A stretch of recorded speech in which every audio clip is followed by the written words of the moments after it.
Good morning. Revanth Reddy versus Allu Arjun ఈ episode ఏదైతే ఉందో దాన్ని నిశితంగా పరిశీలిస్తే ఎవరు హీరో ఎవరు విలన్ అనే అంశాన్ని నా స్టైల్లో మీకు వివరించే ప్రయత్నం చేస్తాను. ముందుగా రేవంత్ రెడ్డి విషయానికి వస్తే, రేవంత్ రెడ్డి ఆల్రెడీ ఆయన మీద ఉన్న కేసులు వాటిని కాసేపు పక్కన పెడితే ఒక క్లీన్ ఇమేజ్ ఉన్న ముఖ్యమంత్రి పరిపాలిస్తున్నాడు తెలంగాణను అని కాసేపు అనుకుంటే ఈ ఉదంతం మొత్తం కరెక్టే. ఎందుకంటే అరెస్ట్ చేయడం కరెక్టు, జైలుకు పంపించడం కరెక్టు, ఏం సెలబ్రిటీలు అయితే పంపించకూడదా.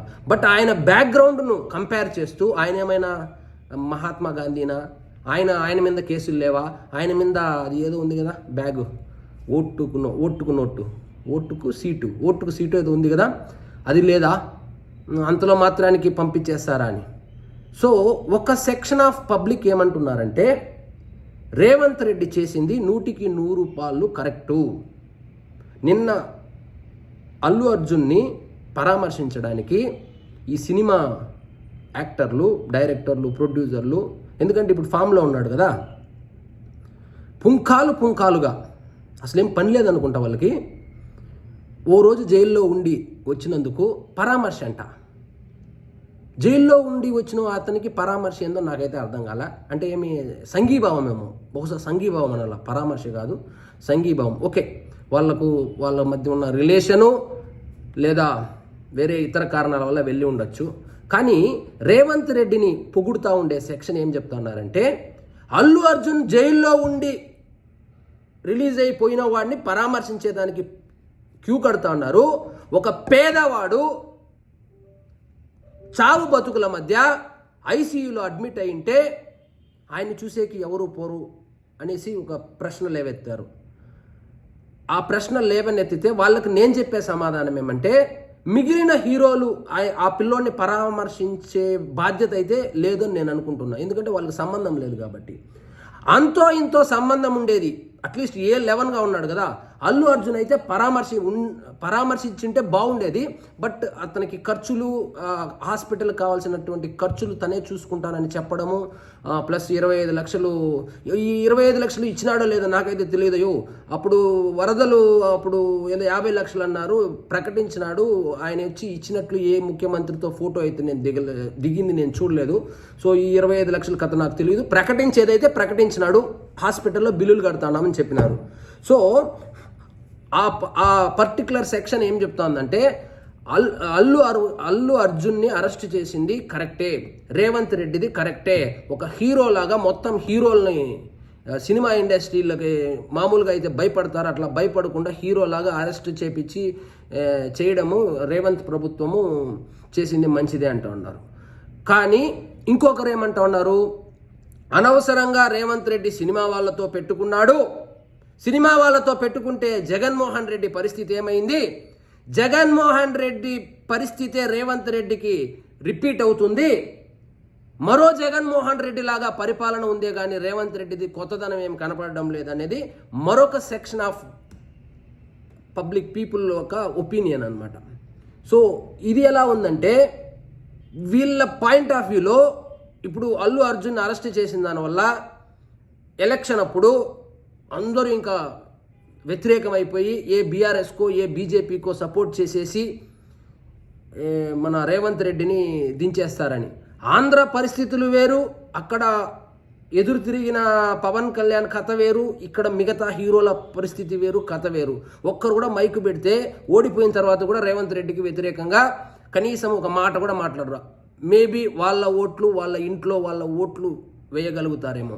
కానీ ఇక్కడ ఒక చిక్కుముడు ఉంది. ఏంటంటే, రేవంత్ రెడ్డి ఫేస్ చేయబోయే ఈ ఓట్లు పడతాయని కాదు, కానీ రేవంత్ రెడ్డి ఫేస్ చేయబోయే ఒక కాంప్లికేటెడ్ ఇదేంటంటే, ఎన్నికలకు ముందు సోషల్ మీడియా వేదికగా ఈ హీరో ఫ్యాన్స్ ఎవరైతే ఉన్నారో వాళ్ళు ఖచ్చితంగా రేవంత్ రెడ్డి సర్కార్కు వ్యతిరేకంగా సోషల్ మీడియాలో ప్రచారం చేయడము, హైలైట్ చేయడము, న్యూస్ని వైరల్ చేయడము అయితే చేస్తారు. దాన్ని రేవంత్ రెడ్డి ప్రభుత్వం కానీ కాంగ్రెస్ ప్రభుత్వం కానీ ఏ విధంగా తిప్పి కొడుతుందో చూడాలి. ఇది ఒక్కటి తప్పితే ఏది ఎన్నికలకు ముందు సోషల్ మీడియాలో ఏదో హంగామాకు తప్పితే అల్లు అర్జున్ అరెస్టు వల్ల రేవంత్ రెడ్డికి వచ్చినటువంటి పొలిటికల్గా వచ్చినటువంటి నష్టము జీరో. రాజకీయాలు వేరు, సినిమాలు వేరు. ఎస్పెషల్లీ తెలంగాణలో సినిమా యాక్టర్ల ప్రభావము రాజకీయాల మీద ఉంటుందని నేనైతే అనుకోవడం లేదు. రాజకీయ చైతన్యం ఉన్నటువంటి తెలంగాణ ప్రజలు, నాకు తెలిసి పార్టీలు వాళ్ళు డెవలప్మెంటు, వాళ్ళ సెంటిమెంటు, వాళ్ళ కథ వేరే, వాళ్ళ మేనిఫెస్టో వేరే, వాళ్ళ వే ఆఫ్ పోల్ ఇదే వేరే ఉంటుంది. కాబట్టి సినిమా వాళ్ళ ప్రభావము తెలంగాణ మీద ఉంటుందని నేనైతే అనుకోవడం లేదు. Now coming to the Allu Arjun విషయానికి వస్తే, ఎవరు హీరో, ఇప్పుడు అర్జున్ హీరో అయ్యాడా విలన్ అయ్యాడా అంటే, ఈ కేసు వలన ఆయన కొంచెం మెంటల్గా కొంచెం పరిణితి చెంది ఉంటాడని నేను అనుకుంటున్నాను. అనవసరంగా జరిగింది, అసలు ఇది జరగాల్సిందే కాదు కదా. హ్యాపీగా ఒక ఇంత పెద్ద సినిమా హిట్ అయింది, మనం సెలబ్రేషన్ హ్యాంగ్ ఓవర్లో ఉండాల్సిందే, పోయి ఏంది ఈ పంచాయతీ అని చెప్పి ఇక ముందు ఇలాంటివి జరగకుండా జాగ్రత్త పడే అవకాశం అయితే ఉంటుంది అని నేను అనుకుంటున్నాను. సో ఇంకొకటి ఏమంటే, మనం కష్టంలో ఉన్నప్పుడు సినిమా ఇండస్ట్రీలో అందరూ మనకు సపోర్ట్గా నిలబడతారు అనేది ఇంకొకటి యాడ్ అయింది. ఇంకొకటి mega compound, Allu compound separate ఇడిపోయినారు, కొట్టుకున్నారు, రాత్రిపూట కత్తులతో నరుక్కుంటారు అని చెప్పి ప్రచారం ఏదైతే ఉందో వాటికి కొంచెం స్వస్తి పడినట్లు నాకు అనిపిస్తూ ఉంది. సో అల్లు అర్జున్కి ఈ మొత్తం వ్యవహారంలో వచ్చినటువంటి పాజిటివ్ అయితే నాకు కనపడలేదు, కొంచెం నెగిటివ్ అయింది. ఒక సెక్షన్ ఆఫ్ పబ్లిక్ ఏమనుకుంటున్నారంటే, ఇది ఇలా చేసి ఉండకపోతే బాగుండేది కదా, సినిమా థియేటర్లో కాకుండా సినిమా హోమ్ థియేటర్లో చూడొచ్చు కదా, ఏవేవో రకరకాలుగా ఇంకా జరిగిపోయింది. ఆ ప్రాణాన్ని అయితే మనం తీసుకురాలేము. కాబట్టి ఇక ఎవరు హీరో, మన టైటిల్ ఏంది, ఎవరు హీరో ఎవరు విలన్ అనేది, ఇక్కడ ఎవరు హీరో ఎవరు విలన్ కాదు. చట్టం తన పని తను చేసుకుపోయింది. ఆయన మీద పెట్టినటువంటి సెక్షన్ అట్లాంటిది. ఆయన ముందు చూపుగా రెమెడీస్ తీసుకోలేకపోవడం వలన అరెస్ట్ జరిగింది. దాన్ని ఏదో ఎత్తుకుపోయి రేవంత్ రెడ్డి ఇన్వాల్వ్మెంట్ లేకుండానే జరిగిందా? అంత పెద్ద హీరోని అరెస్ట్ చేస్తారంటే ఖచ్చితంగా రేవంత్ రెడ్డికి తెలిసే జరిగింది. ఆయన యాజ్ పర్ లా చేయమని చెప్పింటాడు డీజీపీ కానీ వాళ్ళకి కానీ. సో ఇక్కడ ఎవరు హీరో ఎవరు విలన్ అనే విషయానికి వస్తే, రేవంత్ రెడ్డి హీరో అంటే ఎప్పుడు అవుతాడంటే, ఈ సినిమా వాళ్ళనందరినీ, ఈ డ్రగ్స్ కేసులు ఉన్నాయి, సినిమా వాళ్ళ పంచాయతీలు చాలా ఉంటాయి హైదరాబాద్లో, వాటిని అన్నిటినీ కూడా ఈ అల్లు అర్జున్ విషయంలో ఏ విధంగానైతే స్పందించాడో అదే విధంగా స్పందించి వచ్చే ఎన్నికల్లో వాళ్ళు చేయబోయే ఈ సోషల్ మీడియాలో అటాకో లేకపోతే డైరెక్ట్గా ఎవడైనా ప్రచారం చేస్తాడో ఇవన్నీ తట్టుకొని ఇంకొకసారి ముఖ్యమంత్రి అయితే రేవంత్ రెడ్డి నిజంగానే వీళ్ళు కాదు అసలు హీరోలు, రేవంత్ రెడ్డి అసలు హీరో అన్నట్టు.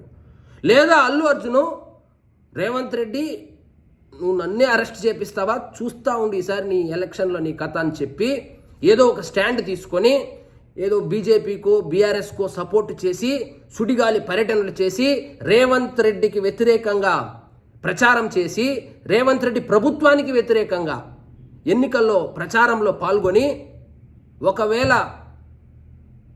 రేవంత్ రెడ్డిని ఓడించగలిగితే, లేదా ఇంకా పెద్ద హీరో సూపర్ స్టార్ హీరో కావాలంటే పార్టీ పెట్టి అది కుదరదులే, ఇలా చేయగలిగితే నిజంగా అల్లు అర్జునే హీరో.